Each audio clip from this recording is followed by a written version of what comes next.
Hello guys. तो आज हम लोग जोमेटो के बारे में बात करने वाले which is India's first food tech unicorn and it is going to be listed soon, जिसकी वजह से इन्वेस्टर्स में काफ़ी क्रेज आया है। But then again there are two kinds of investors. First kind of investors says कि भाई ये कंपनी प्रॉफिटेबल तो है ही नहीं, एवरी ईयर लॉसेस पे लॉसेस कर रहा है इवन दो उसका सेल्स इंक्रीज हो रहा है, तो अगर मैं एज एन इन्वेस्टर इन्वेस्ट करूँ मैं कभी पैसा कमाऊंगा। And then there is another school of thought जो ये बोलता है कि भाई ये एक न्यू एज टेक्नोलॉजी बिजनेस है which is tech driven, and यहाँ पे कंपनी के पास रेस्टोरेंट्स का इतना ज़्यादा डेटा है कि आगे जाके वो डेटा को एग्जैक्टली यूज़ कर सकता है अपने खुद के फायदे के लिए थ्रू क्लाउड किचन, और एल्स वो डेटा बेच सकता है through business consultancy services, right. तो हम लोग इसके बारे में डिस्कस करने वाले हैं आगे जाके, बट उसके पहले सबसे बेसिक लेवल पे मैं ये बताऊंगा कि जोमेटो फर्स्ट प्लेस पे आया ही क्यों, उसने क्या प्रॉब्लम सॉल्व किया, एंड फिर उसका बिजनेस मॉडल क्या है, जोमेटो कमाता कैसा है। उसके बाद सेकेंड पॉइंट हम लोग ये देखने वाले which is with respect to unit economics, यानी कि जोमेटो अगर एक प्रोडक्ट बेच रहा है आज की तारीख में वो प्रॉफिटेबल है, but we'll have to see कि आगे जाके भी वो सस्टेन होने वाला है कि नहीं होने वाला है। उसके बाद point number 3 is with respect to capital allocation. हम लोग ये देखने वाले कि कंपनी ने प्रीवियसली जो कैपिटल रेस किया था वो उनका कितना सक्सेसफुली उन्होंने यूज़ किया है। उसके बाद fourth point is with respect to future possibilities, यानी कि कंपनी अगर क्लाउड किचन में फॉरे करता है या बिजनेस कंसल्टेंसी सर्विसेज में जाता है तो उन लोगों का कैसे ट्रांजिशन हो सकता है, एंड अगर वो ये करेंगे तो क्या उनको थ्रेट्स है कि नहीं है। एंड उसके बाद मैं लास्ट में मेरा खुद का पर्सपेक्टिव बताऊंगा कि as an investor whether I will be investing in this company और नॉट। तो अभी हम लोग जोमेटो के बिजनेस मॉडल के बारे में समझते हैं। सबसे फर्स्ट चीज़ ये समझते हैं कि वो अपने प्लेटफॉर्म में रेस्टोरेंट्स को लाया कैसे, ठीक है। तो ऐसे समझो, पहले अगर एक रेस्टोरेंट है जो बिरयानी बेचता है, what they used to do is वो लोग पैम्फलेट बांटते थे पहले, राइट। तो सपोज कर लेते एक पैम्फलेट का 1 रुपी है एंड उसका डिस्ट्रीब्यूशन के लिए 50 पैसा है, क्योंकि हम लोगों को किसी के थ्रू डिस्ट्रीब्यूट करना पड़ता है, राइट। तो एक पैम्फलेट का मोटा मोटा 1.5 रुपीज़ लगता है। वीक में 10,000 पैम्फलेट्स बढ़ता है, तो वीकली कॉस्ट हो जाता है एक 15,000 एंड मंथली हो जाता है 15 into 4 एक 60,000। So what Zomato did was वो बिरयानी के रेस्टोरेंट पे जाता था एंड वो बोलता था अभी आपका मेन प्रॉब्लम क्या है कि आपको टारगेट ऑडियंस नहीं मिल रहा है एंड आपको रीच नहीं मिल रहा है, एंड ऊपर से आप पैम्पलेट बांट रहे हो जिसका आपका 60,000 जा रहा है। मैं आपको फ्री में ये पूरा सॉल्यूशन प्रोवाइड कर लूँगा। आपको सिर्फ और सिर्फ जोमेटो के ऐप में रजिस्टर करना है।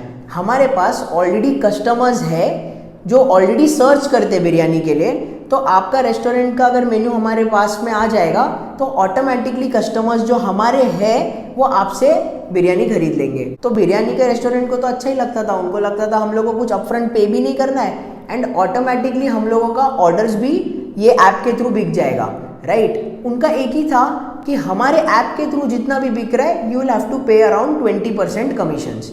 तो इन लोगों को लगा अच्छा ऑफर है तो उन्होंने रजिस्टर किया। वैसे ही बहुत सारे रेस्टोरेंट्स ने इनके साथ टाई अप किया फ्री में स्टार्ट में, and all they had to give was commissions जब जब ऑर्डर बिकता था। उसके बाद 3-4 मंथ्स हो गया, उसके बाद वापस जोमेटो का एक एग्जीक्यूटिव आता था बिरयानी के रेस्टोरेंट पे और बोला कि यार आपका इतना ज़्यादा सेल्स यहाँ पे हो नहीं रहा है, तो एक काम करो आप है ना डिस्काउंट्स देना चालू करो, तो हो सकता है कि कस्टमर्स को आपका डिस्काउंट देख के अच्छा लग के वो लोग खरीद ले। तो अगेन रेस्टोरेंट ओनर को लगा ठीक है यार थोड़ा डिस्काउंट देना दे देंगे, तो 10% 15% ऑफ उन्होंने चालू किया, राइट। अगेन उसके 4-5 मंथ्स के बाद एग्जीक्यूटिव आता था एंड बोलता था आपका डिस्काउंट देने के बाद भी है ना इतना ज़्यादा व्यूअरशिप नहीं आ रहा है, हो सकता है कि आपके साथ और भी कॉम्पिटिटर्स है जो जोमेटो में ही है एंड जो बिरयानी बेचता है, तो आप एक काम करो आप है ना अभी से एड्स रन करना चालू करो, जिसके वजह से कभी भी कोई बिरयानी सर्च करेगा ना तो आपका फर्स्ट 3 में आ जाएगा, and all you have to pay is around 30-40-50,000, जो आपका पैम्फलेट के कॉस्ट से तो कम ही है। पैम्फलेट में आप 60,000 भरते थे, यहाँ पे आप 30-40,000 भर दो, तो आपको टारगेटेड ऑडियंस भी मिलेगा। वो पैम्फलेट का आप जो करते हो एड्स वो बंद कर दो एंड यहाँ पे वो डिप्लॉय करो सो दैट आपका सेल्स रॉकेट होगा। तो ऐसा जोमेटो ने अपना स्टार्ट किया था बिजनेस। उन्होंने स्टार्टिंग में ही एड स्पेंड्स नहीं लिया था, स्टार्ट में वो लोग कमीशंस के थ्रू स्टार्ट किए थे। तो आपको समझना है इन लोगों का बिजनेस मॉडल में there are 2 sources of income उनके लिए, सबसे main which is ad spends and there is commission income. तो ये था बिजनेस मॉडल जोमेटो का स्टार्ट में। आज के तारीख में बड़े बड़े रेस्टोरेंट ओनर्स जो भी है अराउंड 2 to 3 lakhs भी स्पेंड करते पर मंथ एड्स पे, क्योंकि इतना ज़्यादा कॉम्पिटिटिव स्पेस हो गया है।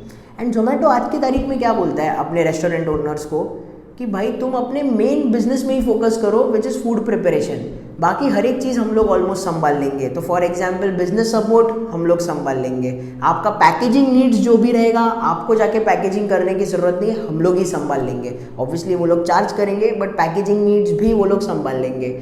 एंड अगर आपको रॉ मटेरियल सोर्स नहीं करना है या आपको ऐसा कुछ है कि आपका सर्टेनिटी नहीं है कि रॉ मटेरियल्स आएगा ही आएगा आपका फूड का, तो वो भी हम लोग आपको प्रोवाइड कर देंगे through our B2B business called as Hyperpure. तो अभी हम लोग समझते हैं कि जोमेटो अपने एक प्रोडक्ट जो बेचता है वो ऐप के थ्रू, उससे वो कैसे कमाता है। थ्रू अ सिंपल एग्जाम्पल, मैंने लिया है एक बर्गर का आउटलेट। अज्यूम करो मुझे एक बर्गर खाना है, तो there are 2 options. One is मैं वो बर्गर के आउटलेट में जाऊँ एंड वहाँ पे से ऑर्डर करूँ एंड खाऊँ, तो that will cost me 100 rupees. And जो बर्गर का ओनर है, रेस्टोरेंट ओनर है, उनको बनाने के लिए 70 रुपीज़ लगता है, तो उनका प्रॉफिट कितना होता है 30 रुपीज़। यानी कि मैं अगर उधर जाके खाऊंगा तो that will cost me 100 and जो बर्गर का ओनर है उनको 30 लगेगा। दूसरा है उनका ऑनलाइन मोड थ्रू जोमेटो। अभी सबसे फर्स्ट डिफरेंस जो आप देखोगे वो है मेन्यू प्राइसेस के डिफरेंस। ठीक है, अगर मैं वहाँ पे जाके खाऊँ तो मुझे 100 रुपीज़ लगेगा, लेकिन जैसे ही मैं जोमेटो ऐप के थ्रू ऑर्डर करूँगा, ये जो 100 का कॉस्ट, जो 100 का प्राइस था वो सीधा 120 हो जाता है, यानी कि सीधा 20 रुपीज़ ऐड हो जाता है। एंड उसके बाद उसके ऊपर डिलीवरी चार्ज भी लगाते हैं वो लोग, यानी कि that will cost me somewhere between 30 rupees. तो मेरे लिए अगर मैं उधर जाके खाता तो मुझे 100 रुपीज़ देना पड़ता, बट क्योंकि मैं मेरे घर के कंफर्ट से ऑर्डर कर रहा हूँ तो आई हैव टू पे अ प्रीमियम, एंड इस केस में अराउंड 100 के जगह पे मेरे को 140-150 रुपीज़ देना पड़ेगा। ठीक है, तो ये कॉस्ट है एज अ कंज्यूमर। अभी हम लोग देखते हैं कि रेस्टोरेंट ओनर का कितना प्रॉफिट है। सबसे फर्स्ट चीज़ समझते कि जोमेटो में जो प्राइस कार्ड्स है, 120 में बेचना है, 130 में बेचना है, कितने में बेचना है, ये डिसीजन ओनर के ऊपर होता है। तो अज्यूम करो वो 100 का 100 में ही बेचता, तो 100 पे उसको 20% कमीशन देना पड़ता, तो उसका स्ट्रेट 20 रुपीज़ कट जाता एंड 80 रुपीज़ ही बचता। तो वो कमीशन का क्या करते हैं वो लोग, क्योंकि उन लोग पे बहुत ज़्यादा भारी पड़ता है, व्हाट दे डू इज़ 100 के जगह पे वो लोग 120 में बेचते हैं। ठीक है, अभी ये मैंने रैंडम फिगर्स ही लिया है, हो सकता है 115 हो सकता है 125 हो। हमारे एग्जाम्पल में मैंने 120 लिया है। 120 पे 20% कमीशन उनको जोमेटो को बाय डिफ़ॉल्ट देना पड़ता है, तो 120 का 20% इज 24 रुपीज़। तो यानी कि जोमेटो ये 24 रुपीज़ तो वसूल करेगा ओनर से, पॉइंट नंबर 1। उसके बाद डिलीवरी चार्ज तो है, हम लोग ने यहाँ पे 30 लिया है क्योंकि 120 का है, फिर आइडियली लास्ट में कंज्यूमर को 150 पड़ता है, तो यहाँ पे डिलीवरी चार्ज 30 है। ये भी जोमेटो तो पूरा 30 का 30 लेगा। अभी वो ओनर के डिस्क्रिशन पे है कि क्या वो 30 का 30 पूरा कंज्यूमर पे पास ऑन करे, या तो ऐसा भी हो सकता है उसको लगे यार 30 रुपीज़ पूरा मैंने कंज्यूमर पे पास ऑन कर दिया तो कंज्यूमर का प्राइस तो बहुत ज़्यादा बढ़ जाएगा एंड शायद मेरा बर्गर ही ना बिके। तो ऐसा हो सकता है वो जोमेटो को बोले कि 30 में से ना 10 मैं बेयर कर लूँगा, 20 आप कंज्यूमर को पास ऑन करो। तो इंस्टेड ऑफ 150 हो सकता है कंज्यूमर को 140 देना पड़े। समझ में आया? तो अगर मैं ऐसा सिनेरियो अज्यूम करूँ कि यहाँ पे मैं 140 ले लूँ, ठीक है, बट डिलीवरी पूरा का पूरा जो पैसा मिलना है वो 30 तो वो वसूल करेगा, 20 कंज्यूमर से, 10 रुपीज़ ओनर से। तो क्या हो रहा है, ओनर सेकेंड सिनेरियो में कितना कॉस्टिंग बेयर कर रहा है? तो सबसे पहले अगर मैं देखूँ, ओनर 24 रुपीज़ तो कमीशन दे रहा है, प्लस वो 30 रुपीज़ के डिलीवरी में से 10 रुपीज़ वो अपने हाथ से दे रहा है, अपनी जेब से दे रहा है। तो अगर मैं प्रॉफिट देखूँ जो रेस्टोरेंट ओनर का है, उसने बेचा कितने में, 120 में बेचा, लेकिन उसके अगेंस्ट कॉस्टिंग कितना गया, 24 का कमीशन एंड 10 का डिलीवरी, यानी कि 34 का कॉस्टिंग गया। एंड ऑब्वियसली उनको बनाने के लिए भी 70 रुपीज़ गया था, राइट? तो उनका टोटल कॉस्टिंग हो जाता है 104। तो 120 में बेच के 104 का ही उनको कॉस्टिंग पड़ रहा है, तो उनका प्रॉफिटेबिलिटी गिर जाता है टू 16 रुपीज़। फर्स्ट सिनेरियो में क्या था कि मैं उधर जाके ऑर्डर कर रहा था तो उनको 30 रुपीज़ का प्रॉफिट हो रहा था, बट यहाँ पे ऑनलाइन राउट के थ्रू उनको सिर्फ 16 रुपीज़ का प्रॉफिट हो रहा है। तो आज की तारीख में जो होटल्स है, स्पेशली जो इंडिपेंडेंट होटल्स है, they are obviously not happy with this thing. उन लोगों को चाहिए कि भाई तुम आके ही खाओ, वो ज़्यादा हम लोगों के लिए फ़ायदा है rather than ordering through Zomato और स्विगी। अभी क्या ये 20% कमीशंस कॉन्स्टेंट है अक्रॉस? तो ऐसा नहीं है, जोमेटो इंडिविजुअल लेवल पे डील करता है। तो फॉर एग्जांपल आप ले लो मैकडी जैसा जो चेन है, ठीक है, मैकडी हो गया, पिज़्ज़ा हट हो गया, क्या उनसे भी वो 20% लेता है? तो ऐसा नहीं है, उन लोगों से वो अराउंड 5 to 8% ही चार्ज करता है, क्योंकि वहाँ पे दे आर श्योर कि उधर से वॉल्यूम्स बहुत आएगा। तो बेसिकली जोमेटो जो है, वो जो चेन बिजनेसेस है, मैकडी हो गया, पिज़्ज़ा हट हो गया, उनसे वो वॉल्यूम एक्सपेक्ट करता है, तो वहाँ पे वो कमीशंस कम भी लेके चल जाता है उनको। बट इंडिपेंडेंट जो होटल्स है उनको आराम से 15, 18, 20% चार्ज कराता है वो, एंड डिलीवरी का अलग चार्ज कराता है। उसके बाद उनके एक और स्टेक होल्डर्स है जो है उनके डिलीवरी पार्टनर्स, जो डिलीवरी बॉयज़ है, वो लोग भी एक बहुत बड़ा रोल प्ले करते हैं जोमेटो में। तो आज की तारीख में अगर आप देखोगे, फॉर एग्जाम्पल यहाँ पे मैंने लिया है कि 30 रुपीज़ का डिलीवरी चार्ज ले रहे पर यूनिट, अगर 30 रुपीज़ का डिलीवरी चार्ज भी ले रहे, उससे ज़्यादा मेरे डिलीवरी बॉयज़ को देना पड़ता है, जिसकी वजह से आज के तारीख में वो अपने लॉजिस्टिक्स बिजनेस में प्रॉफिटेबल नहीं है। अगर आप देखोगे लॉजिस्टिक्स में वो लॉस कर रहे हैं, क्योंकि जितना वो डिलीवरी चार्ज ले रहे उससे ज़्यादा उनको पे करना पड़ता है अपने डिलीवरी बॉयज़ को। उसके बाद ऑब्वियसली उनका थर्ड स्टेक होल्डर है कस्टमर। विदाउट कस्टमर तो बिजनेस ही नहीं है, राइट। इसमें सबसे इंपॉर्टेंट चीज़ है कि कस्टमर लॉयल्टी, कस्टमर स्टिकीनेस कितना है। तो अभी कस्टमर का अगर आप बात करें, एज अ कस्टमर मुझे जहाँ पे सबसे सस्ता मिल रहा है तो मैं वहाँ से ही खरीदूंगा, regardless of it being Zomato और स्विगी, राइट। तो अगर हम लोगों को कस्टमर स्टिकीनेस देखना है तो हम लोग कैसे देख सकते हैं? उन लोगों का एक जोमेटो प्रो मेंबरशिप आता है, तो they have to pay an upfront fees to Zomato. अगर ये है तो जोमेटो को पता है कि भाई उन्होंने अपफ्रंट फीस भरा हुआ है, तो आगे जाके जो भी ऑर्डर्स है वो लोग जोमेटो से ही करेंगे, क्योंकि उनको डिलीवरी के बेनिफिट्स मिल रहे हैं, राइट। बट अगर आज की तारीख में आप देखोगे तो अराउंड 40 मिलियन उनका मंथली एवरेज यूजर्स है, उसमें से सिर्फ 1.5 मिलियन है जो जोमेटो प्रो यूजर्स है, विच ट्रांसलेट्स टू अराउंड 4 to 4.5%। तो कंज्यूमर स्टिकीनेस आने के लिए उनको चाहिए रहेगा कि ज़्यादा जोमेटो प्रो मेंबरशिप्स यूज़र रहे। तो अभी हम लोग यूनिट इकोनॉमिक्स देखेंगे। Unit economics is nothing but एक प्रोडक्ट बेचने पे प्रॉफिट हो रहा है कि लॉस हो रहा है। जैसे मैंने बोला था, आज के तारीख में जोमेटो प्रॉफिट पे है एक यूनिट बेचने पे, बट क्या वो आगे जाके प्रॉफिट में रहेगा एंड क्या वो सस्टेनेबल है, ये देखना बहुत ज़्यादा इंपॉर्टेंट है। तो अगर आप 2020 में देखोगे, ये रेड जो है वो लॉस में है एंड आज के तारीख में वो ग्रीन में है, राइट। एंड ये जो डार्क ब्लू है वो उसका सोर्सेज ऑफ रेवेन्यू है एंड जो लाइट ब्लू है वो उसका खर्चा है। तो obviously if my revenue is greater than expenses I will be in profit, ठीक है। तो हम लोग एक एक एस्पेक्ट कवर करेंगे एंड देखते हैं क्या वो सस्टेनेबल है। सबसे फर्स्ट अगर आप देखोगे, कमीशंस जो है मेरा 43.6 था, वो 62.8 हो गया, यानी कि कमीशंस बढ़ गया है। बट क्या ये सस्टेनेबल है? यू हैव टू अंडरस्टैंड कि कोविड के टाइम पे डाइन आउट्स बंद था, तो सब रेस्टोरेंट्स जोमेटो और स्विगी पे बहुत ज़्यादा हैवीली डिपेंडेंट थे, राइट, जिसके वजह से ये इंक्रीज दिख रहा है आपको। सेकेंडली, कस्टमर डिलीवरी चार्ज, अगर आप देखोगे कस्टमर डिलीवरी चार्ज भी उन्होंने बढ़ाया है, यानी कि कंज्यूमर्स को ज़्यादा पे करना पड़ रहा है। बट अगेन अगर आप देखोगे लॉकडाउन के वजह से उनका तीनों स्टेक होल्डर, जो रेस्टोरेंट ओनर्स है वो भी जोमेटो पे डिपेंडेंट थे, कंज्यूमर्स क्योंकि वो डाइन आउट नहीं कर सकते थे, जो भी करना था ऑर्डर वो क्या करते थे, जोमेटो या स्विगी से ऑर्डर करते थे। तो अगेन डिमांड पेंटअप हुआ, जिसके वजह से डिलीवरी चार्जेस भी बढ़ गया। बट एक बार लॉकडाउन खत्म हो जाएगा, सब कुछ क्लियर हो जाएगा, फिर people would want to go outside and dine, right. तो तभी क्या ये सस्टेनेबल रहेगा, that is the question which I personally don't feel कि ये होगा। ये नंबर्स थोड़े मेरे को स्क्यूड लग रहे हैं। उसके बाद अगर आप देखोगे, मैंने जैसा बोला था कि लॉजिस्टिक्स बिजनेस इन लोगों का लॉस में है। अगर आप देखोगे यहाँ पे डिलीवरी चार्ज उन लोगों को जो मिल रहा है as revenue that is 15.3, but जो डिलीवरी बॉयज़ को उनको देना पड़ रहा है दैट इज़ 52, यानी कि थोड़ा उन लोगों को अपने जेब से देना पड़ रहा है। That's the reason logistics business उन लोगों का लॉस में चल रहा है। बट अगर आप 9 मंथ्स का देखोगे, डिलीवरी पार्टनर्स को भी उन्होंने कम दिया हुआ है, पहले 52 था, अभी 44.6 हुआ है। बट देन टू अगर आप देखोगे एट्रिशन रेट कम हो गया है। डज दैट मीन कि लोग एकदम खुश है कि भाई उधर काम करके इवन दो पैसा कम मिल रहा है? तो that is not the case. अगर आपको पता है कोविड के टाइम पे बहुत सारा जॉब लॉसेस हुआ है and people are not able to switch their jobs. That's the reason अगर आप देखोगे जोमेटो का एट्रिशन, जो डिलीवरी पार्टनर्स है उनका एट्रिशन कम दिख रहा है। बट आगे जाके मे बी वो जैसा पहले लेवल्स पे था वैसा हो सकता है। उसके बाद अगर आप देखोगे डिस्काउंट्स, अगेन सेम स्टोरी 21.7। ये डिस्काउंट्स क्या है जो जोमेटो बेयर करता है, जो जोमेटो डिस्काउंट्स देता है, वो 21.7 था। इस बार उसने खर्चा ही नहीं किया डिस्काउंट्स में, फिर भी डिमांड था कंज्यूमर साइड से, ऑब्वियसली क्योंकि डाइन आउट नहीं था, दैट्स द रीज़न। आगे जाके अगर आप देखोगे, ये मुझे पर्सनली लगता है ये 7.3 वापस बड़ा हो जाएगा, एक्सपेंसेस बढ़ जाएगा एंड ये मोस्ट प्रॉब्ली वापस लॉस पे आएगा। And the last part is other variable cost which is 15.7 and 14.8, उसमें ज़्यादा फर्क नहीं है। यहाँ पे एक बहुत इंपॉर्टेंट क्वेश्चन आ जाता है कि acquisition cost per customer Zomato के लिए क्या है। ये बहुत इंपॉर्टेंट है समझना, एंड कंपनी ने बहुत स्पेसिफिकली कहीं पे भी मेंशन नहीं किया है इसको।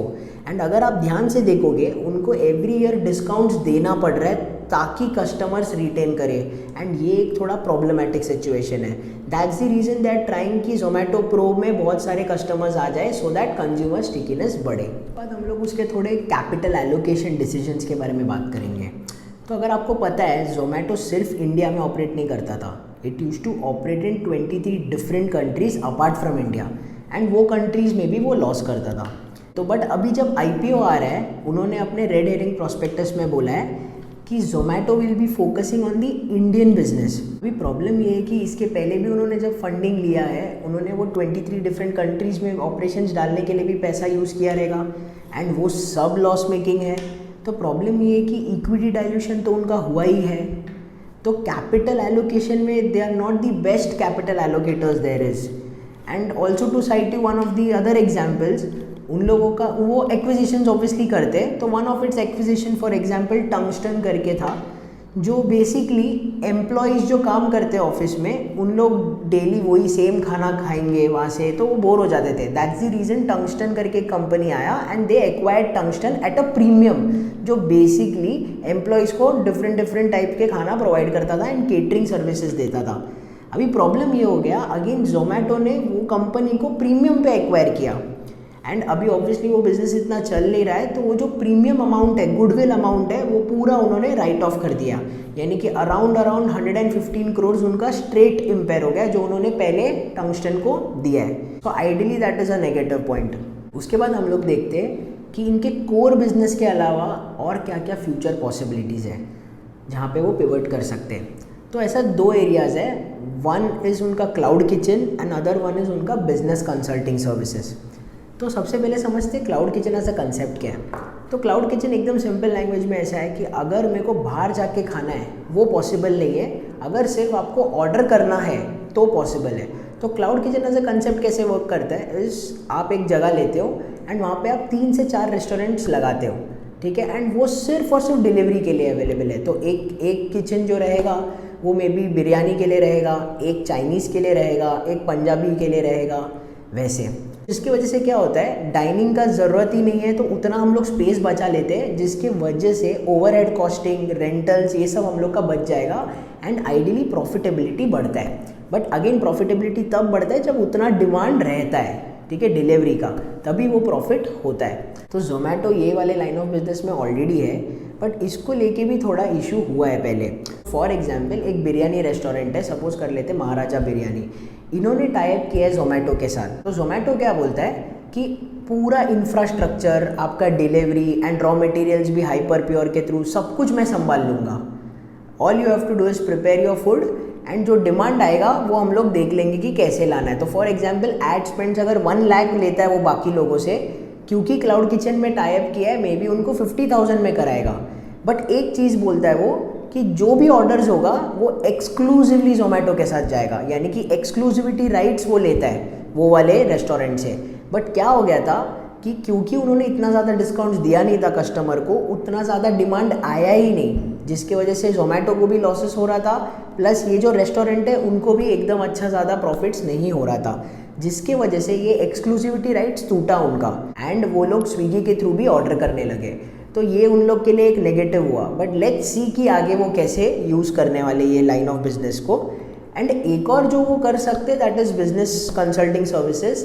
अभी जोमेटो ने कभी खुद से बोला नहीं है कि उन्होंने डेटा बेचा है या ऐसे कुछ किया है, बट कोटक सिक्योरिटीज़ का रिसर्च रिपोर्ट में उन्होंने बोला था कि डोमिनोज इंडिया जो है उन्होंने अपना नया प्रोडक्ट लॉन्च करने के लिए जोमेटो से एंड स्विगी से उन्होंने डेटा यूज़ किया है उनका। अभी ये अनऑफिशियल है, but we have to see कि जोमेटो क्या बोल रहा है इसके ऊपर। एंड अगर ये सच है तो there is a problem on ethical grounds. For example Thane West में मोमोज का बहुत ज़्यादा डिमांड है, बट जो भी रेस्टोरेंट्स मोमोज बेच रहे हैं वो बहुत ज़्यादा कॉस्टली है, एंड इसका पूरा रिव्यू एंड पूरा एनालिटिक्स जोमेटो के पास है। तो एक थर्ड पार्टी आता है जिसके पास डीप पॉकेट्स है, वो स्ट्रेट अगर ये डेटा खरीद लेता है तो वो आराम से अंडरकट कर पाएगा मोमोज वालों को। मतलब फॉर एग्जांपल 200 में बिक रहा है या 300 में बिक रहा है, वो मे बी 150 में बेच देगा, एंड ये डेटा के वजह से वो कर पा रहा है। तो ये एथिकल ग्राउंड्स में इसके लिए गलत है बोला जाता है, क्योंकि जो कॉम्पिटिटर्स है उन्होंने एड्स भी डाला है जोमेटो में, यानी कि they are paying Zomato, plus जो भी ऑर्डर जा रहा है उस पर कमीशन भी दे रहे, एंड उनके डेटा को डायरेक्ट यूज़ करके कोई थर्ड पार्टी को दे रहे, एंड उनको बेनिफिट कर रहे, एंड इनका नुकसान हो रहा है। तो ये एक बहुत बड़ा प्रॉब्लम है, क्योंकि ये एक प्रॉब्लम है फ्यूचर में। एंड एक और प्रॉब्लम है उनका आज के तारीख में, विच इज़ कमीशन रेट सब बहुत ज़्यादा है, जिसके वजह से आज के तारीख में जो भी रेस्टोरेंट ओनर्स है दे आर नॉट हैप्पी। तो what they have done is they approached NRAI। तो NRAI is nothing but a non profitable organisation, national restaurant association of India. तो NRAI ने 2 अप्रोचेस निकाला। फर्स्ट उन्होंने क्या बोला कि हम लोग हमारा खुद का ऐप लेके आएंगे, and they have already partnered with 5 lakhs restaurants in India. तो उन लोगों को बोला कि हाफ द रेट में हम लोग कर देंगे। ऑब्वियसली ये मटेरियलाइज होता है नहीं होता, that is a different story.